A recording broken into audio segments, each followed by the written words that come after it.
এই যে বন্ধুরা, আজকে সরস্বতী পুজো, সবাই জানে একটু হলুদ লাগে। আমি কিন্তু সব ছাদে টবের মধ্যে মধ্যে হলুদ করে রাখি।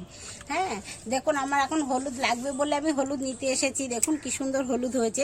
সমস্ত টব চেঞ্জ করেছি। দেখুন হলুদ আমার সঞ্চয় হয়েছে, এবছরের হলুদ সঞ্চয় দেখুন এতগুলি হলুদ হয়েছে।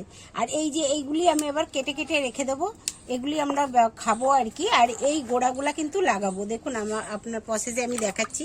আমি হলুদ নিতেই এসেছিলাম, তো কত আছে দেখে আমি বললাম যে দাঁড়াও একটু দেখিয়ে নিই। এই যে গোড়াগুলা দেখতে পাচ্ছেন, এই গোড়াগুলো কিন্তু আমি লাগাবো না, এই যে এগুলা খাওয়ার জন্য নিয়ে নিচ্ছি।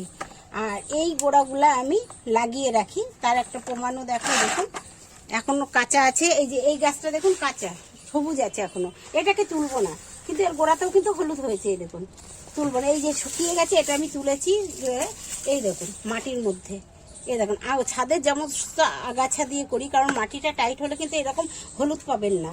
হলুদের মাটি সবসময় থাকবে আলগা, ছাদ দিয়ে ডাইরেক্ট বসিয়ে দেওয়া। এই দেখুন বাবাকে ওঠাতে হবে না, তুলে দেখানো যাবে না, একেবারে টাইট হয়ে আছে।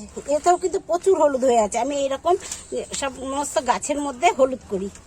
বাপরে বাপরে, একদম ঢেলে ফেলতে হবে, প্রচুর হলুদের থেকেও বেরোবে। এরকম সমস্ত টব থেকে কিন্তু আমি হলুদ করি, পুরো নামিয়ে ফেলতে হবে। এই দেখুন দেখেছেন মাটিটা কত, বাপরে বাপরে বাপ, কত ভস্কা মাটি দেখুন। তবে কিন্তু এরকম হলুদ পাবেন। এই যে আমি সমস্ত এরকম টব থেকে আজরি এই যে হলুদ করেছি দেখুন। এই দেখুন একটা গাছ থেকে কত হলুদ বেরোচ্ছে দেখুন।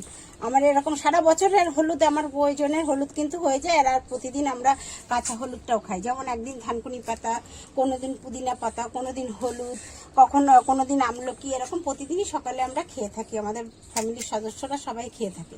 দেখুন এখনও আছে এর ভিতরে। এই দেখুন কত হলুদ রয়েছে। একটা টবের মধ্যে অন্য গাছও করি আবার, তার মধ্যে দেখুন হলুদ হয়ে আছে। আপনারাও কিন্তু ছাদে চাইলে এইরকম, এই যে টবের মধ্যে এই যে পিস লিলি, তার মধ্যে দেখুন হলুদ, তার মধ্যে আবার দেখুন এই এক গাছ হয়ে আছে। দেখুন দেখেছেন, আমি একটা টবের মধ্যে কত রকম গাছ করছি। আবার ড্রাগন গাছের চারাও একটা বসানো রয়েছে, সেও হয়ে আছে।